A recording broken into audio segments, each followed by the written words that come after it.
বলেন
কালি পালন লাগবি উপায় নাই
দর্শক দেখতেই পাচ্ছেন যে গুলশান লেকের পানি কিন্তু এখনো উপচে পড়ছে এবং সেখানে উৎসুক জনতা কিন্তু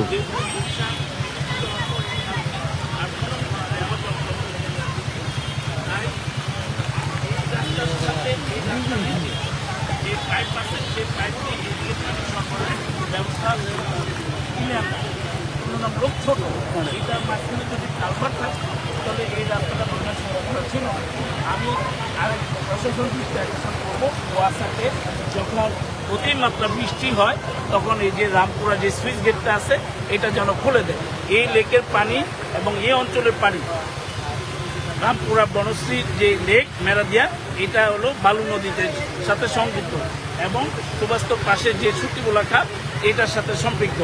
এই যে আপনি দেখেন ভাঙার ফলে এই যে ইন্টারনেটের যে কেবল এটা যে কোনো সময় ক্ষতিগ্রস্ত হতে পারে। এটা হলে সারা বিশ্বের সাথে যোগাযোগ বিচ্ছিন্ন হবে।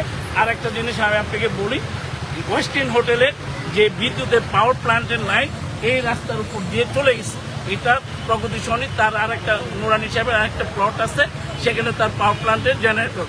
আল্লাহ না করুক যদি আবার বৃষ্টি হয়, রাজু এবং সিটি কর্পোরেশন যদি সহযোগে এসে যদি এটা কাজ না করে তাহলে বিদ্যুৎ লাইনের ক্ষতিগ্রস্ত হলে যে কোনো সময় লোক মারা যেতে পারে আমি আমার ধারণা এবং ইন্টারনেটের যোগাযোগ সেটা ব্যাহত হবে।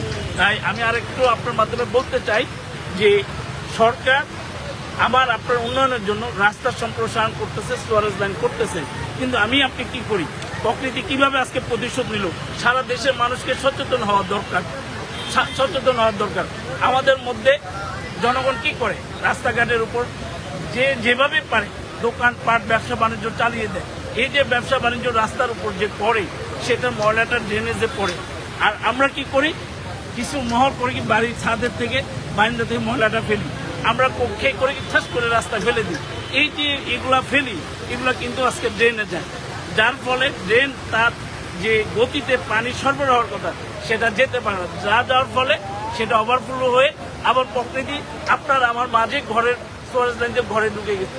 তো প্রকৃতি তার নীরব প্রতিবাদ করে, কিন্তু আমরা সচেতন মহল কিন্তু সচেতন হচ্ছে না।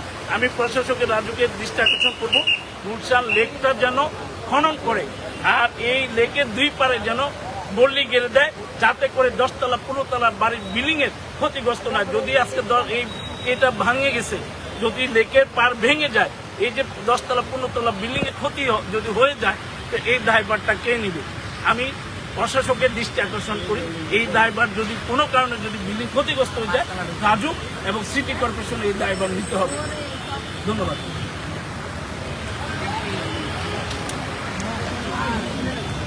ঠিক আছে।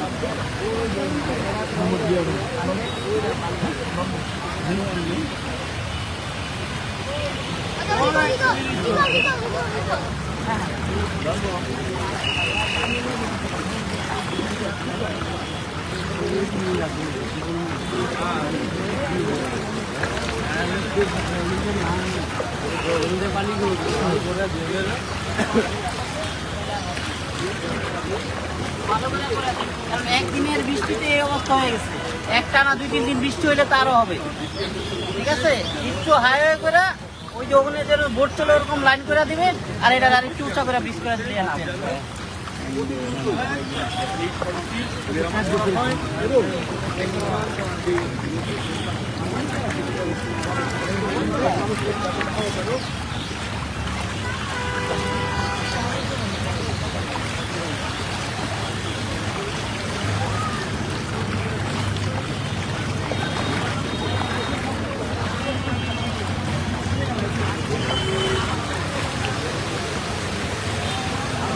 কালকেই বাঁচবে